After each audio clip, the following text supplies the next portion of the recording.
Добрый день, дорогие друзья! Меня зовут Виктория Дианова, и я ваш проводник в мире животных. Сегодня мы с вами поговорим на очень интересную и такую острую тему, как же правильно купить щенка.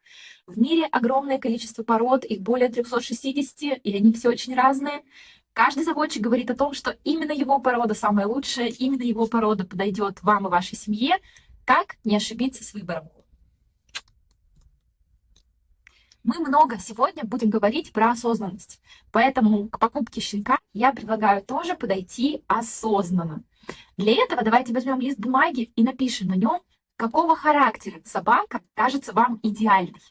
Она должна быть ласковой, любить других людей, или она должна быть такой жесткой, может быть, даже немножко агрессивной. Она должна быть очень умной, для того, чтобы вы с ней занимались какой-то деятельностью. Или интеллект — это не то, что вам необходимо. Следующий важный момент — это темперамент. Вы холерик, любите длительные прогулки, постоянно на улице, значит, собака должна сопровождать вас в этой активности. Или наоборот, вы очень любите поваляться на диване, посмотреть телевизор, укрывшись пледом, и собака должна храпеть у вас в ногах. Это очень важно. Обязательно напишите, какого темперамента собака именно для вас будет считаться идеальной. Третье, о чем вам обязательно нужно поговорить, это размер. Какого размера собаку вы видите рядом с собой, учитывая ваши условия проживания. Здесь надо поговорить, знаете, о чем? Многим кажется, что маленькая собачка будет очень удобной в квартире, а большая собака постоянно двигается, активничает и таким образом доставляет дополнительные хлопоты. Так вот, дорогие мои, это заблуждение. Маленькие собачки часто бывают более темпераментными и более активными, чем их более крупные собратья. Поэтому размер, конечно, будет меньше, но количество игр, суеты в вашем доме может быть даже больше, если собака будет не крупного размера. Влияют ли условия проживания на выбор размера собаки? По мне, нет. Если вы сможете собаке обеспечить оптимальные условия выгула. То есть, если у вас небольшая квартира, но вы имеете возможность долго гулять с собакой, нагружать ее и умственно, и физически, то, в общем-то, размер жилплощади в таком случае не имеет большого значения. Следующий пункт, о котором нам обязательно нужно поговорить, это тип шерсти.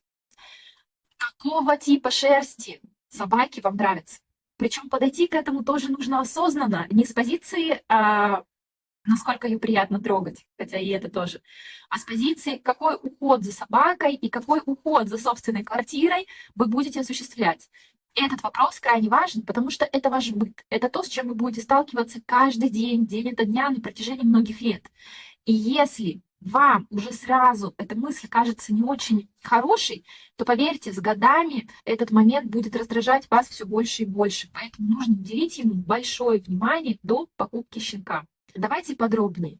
Если это гладкошерстная собака, то да, вы не будете нуждаться в услугах грумеров, но такие собаки линяют практически круглогодично. У них нет выраженной сезонности линьки. То есть вашу квартиру придется убирать каждый день, причем осуществлять и уборку пылесосом, и влажную уборку. Если это собака с выраженной линькой, то тогда все время у вас будет небольшое количество шерсти, а 2 раза в год ее будет очень много, но вы можете в это время года водить собаку к грумеру и немножко облегчать себе жизнь.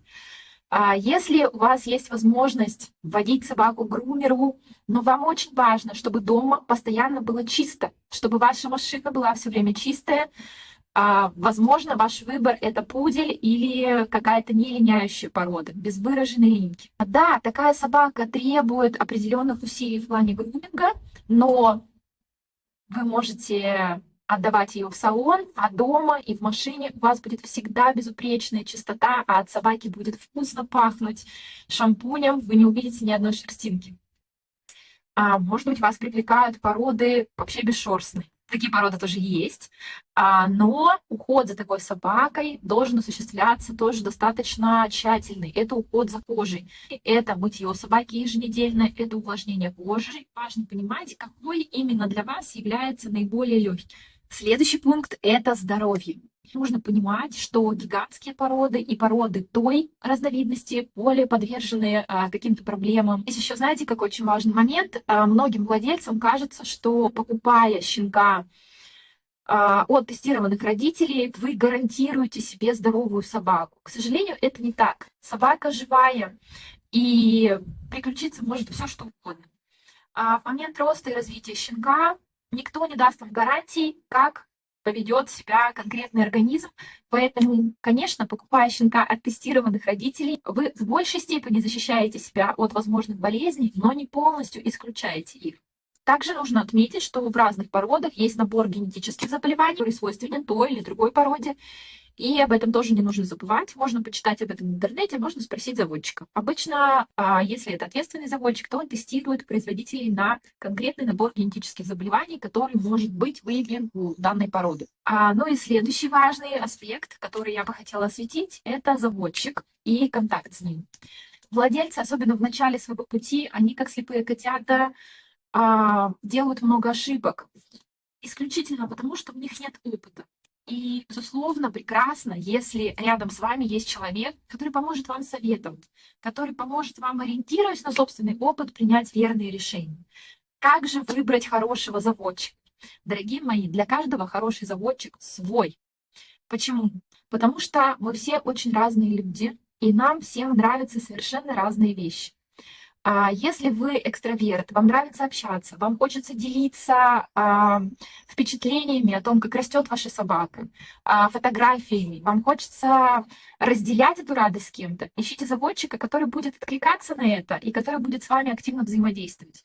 Есть люди-интроверты, которые, покупая собаку, говорят, что мы не хотим еще одного члена семьи приобретать в лице заводчика. То есть мы просто хотим купить собаку. Если у нас будут какие-то проблемы, мы, безусловно, о них будем рассказывать. Если у нас будут вопросы, мы будем их задавать. Но во всех остальных случаях мы бы не хотели, чтобы нас беспокоили. Эта точка зрения тоже имеет право на жизнь. И тогда выбирайте заводчика, который будет с вами общаться именно в том ключе, в котором вам это приятно. Здесь важно ваши представления о своем идеальном заводчике совместить с реальностью.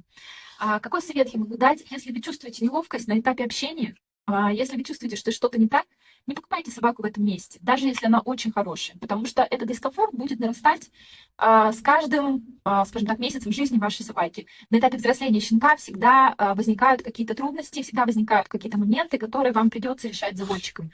Пусть этот человек будет вам приятен, пусть его подача информации будет для вас приятной. Пусть его способ изложения будет для вас адекватным. Выбирайте человека, с которым вам нравится взаимодействовать. Это очень важно. Обратите внимание, что пока еще нигде я не говорила о внешности вашей собаки. Это пункт, который я сознательно поставила на последнее место, и то, о чем я бы хотела дополнительно поговорить. Самая главная ошибка людей, которые хотят довести собаку, то, что они руководствуются именно этим пунктом, внешностью. На самом же деле мы сейчас с вами обсудили то, что действительно важно в процессе жизни. И как вы понимаете, нигде в этом перечне нет того, как должна внешне выглядеть ваша собака. Самая большая ошибка — купить собаку, потому что у нее голубые глазки, или потому что она похожа на героя мультфильма, который вы смотрели в детстве. Это забавно и приятно только первые несколько дней нахождения щенка в вашем доме, поверьте. Потом, когда начнется жизнь совместная, вы перестанете замечать прелести этого первого впечатления, вы будете обращать внимание совсем на другие вещи, на те, которые мы с вами перечислили. Конечно, важно, чтобы собака вам нравилась, внешне тоже, но прошу вас, оставьте этот пункт на последнее место. Сперва ответьте на те вопросы, которые мы с вами проговорили, и потом из тех пород, что вам нравится, учитывая пункты выше, выберите уже собаку, которая будет и внешне тоже удовлетворять вашим критериям. Ну и последним пунктом, то, что я бы хотела проговорить, в каком эмоциональном состоянии нужно брать щенка. Дорогие мои, щенок — это большая радость, но это и большие проблемы. Это как ребенок, он будет взрослеть очень быстро, но это время будет непростым.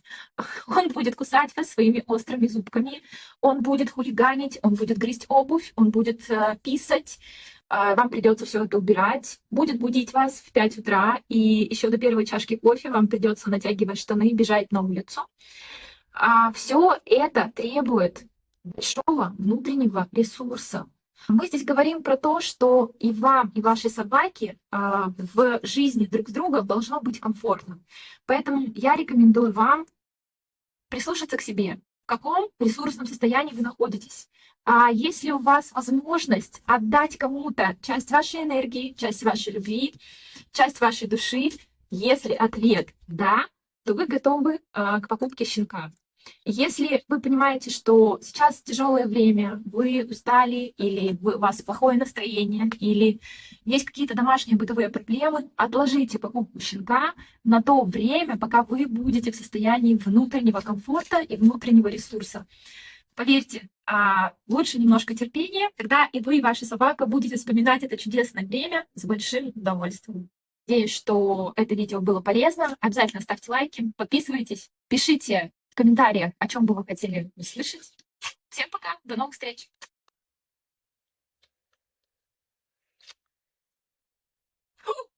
Больно делаешь?